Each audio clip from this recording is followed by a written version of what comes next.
Since the 1968 Mexico City Olympics, Kenyan and Ethiopian runners have dominated the middle and long-distance events in athletics and have exhibited comparable dominance in international cross-country and road racing competition.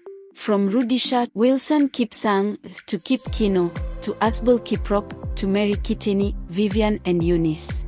The list of outstanding Kenyan athletes is endless.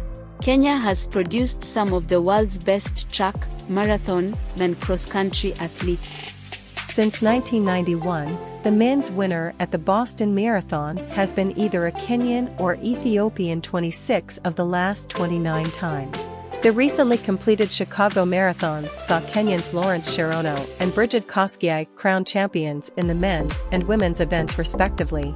Perhaps the greatest marathon runner of all time is Kenyan Eliud Kipchoge, who recently became the first human to run the 26.2-mile marathon distance in less than 2 hours, clocking a 1 hour 59 minutes and 40 seconds. At the London Marathon, regarded as the world's most popular marathon, a Kenyan or Ethiopian man has won each of the last 17 races. A popular annual marathon in Lagos, Nigeria, the Access Bank Marathon, has never been won by a Nigerian.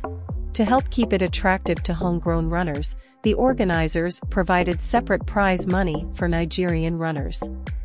The top 10 Nigerian men and women received prize money, a sign that West African nations do not expect to beat the East Africans. Several factors have been proposed to explain the extraordinary success of the Kenyan and Ethiopian distance runners.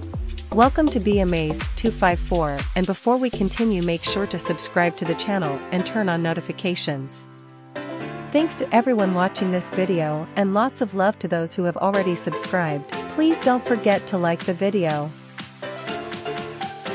The truth is, there is no one single reason why Kenya is so dominant in distance events.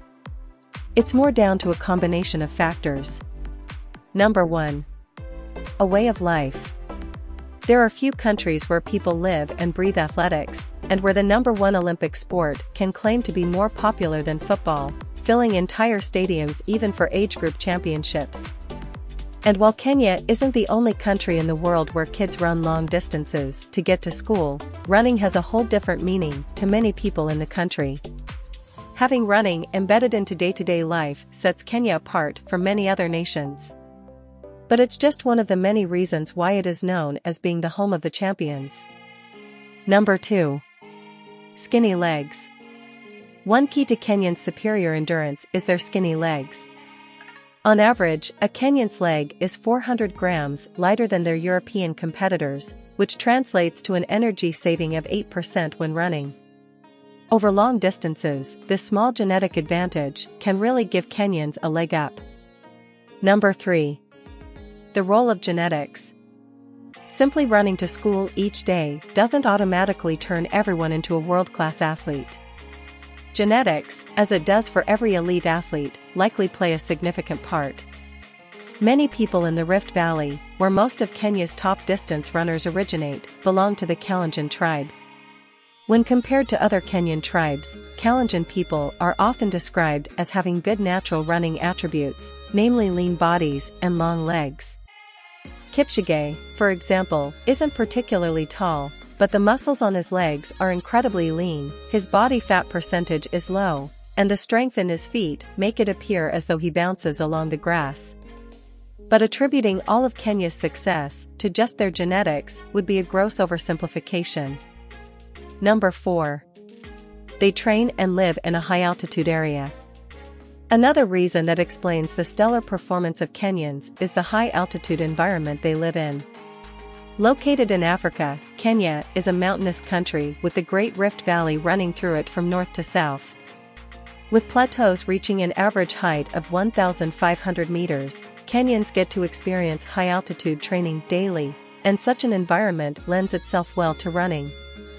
E10, one of the towns that produces elite runners, sits nearly 8,000 feet above sea level in western Kenya. Training at high altitudes contributes to a running dominance that makes running at lower elevation child's play. Number 5. Most of the elite runners are from the same region. Most Kenyan elite runners hail from the same ethnic groups known as the Kalenjins and the Nandis. The groups make up just 10% of the nation's population of 50 million, but bring in a majority of the nation's marathon medals. They've passed on the passion for running across generations, turning the Rift Valley, especially the small town of Iton, into a mecca for the nation's elite long-distance runners. There, children start running at a young age. A lot of the young people from these areas grow up surrounded by successful runners. Most of them look at running as a way to make money. Number 6. You are what you eat. It is believed by researchers that the routine diet of the Kenyans and Ethiopians, which is typically high in carbohydrates and low in fat, plays a role in their success. Their protein intake matches that of other elite athletes. Generally, the staple diets of Kenyan runners include ugali, green leafy vegetables, milk, kidney beans, and eggs. Number 7. Simplicity. Far away from the latest technological innovations you often hear about in other parts of the world, daily life at the camp is basic. The runners at training camps rarely lift weights or spend time stretching, but twice a week they will do core strength sessions. Instead of water, they drink mursik, a nutritious fermented milk, in the morning and Kenyan tea in the afternoon. And not a single drop of water during their 30 kilometers long run. Life at the camp is minimalistic, but nobody complains. Indeed, this simplicity is what defines them and enables the athletes to keep their focus and remain humble about who they are, where they come from and what they are here for. Last, but not least at number 8 is their drive to succeed. Above all else comes a simple factor. Kenyans succeed in athletics because of their motivation and hard work. Every year, many Kenyans train to go professional because of poverty in their country, which pushes them to chase after every opportunity they can get. This ties in with the fundamentals of athletics, which is all about pushing the boundaries of the human body. One's genes and living environments may affect his performance, but far more important is the amount of work and training he puts in. So, do you think Kenyans can be beaten in a distance race? We are curious to know, so make sure to drop your answers in the comments below. If you found this video useful, don't forget to tip us with a like and share with your friends. As always, thank you for watching, and if you are hungry for more, check out this videos.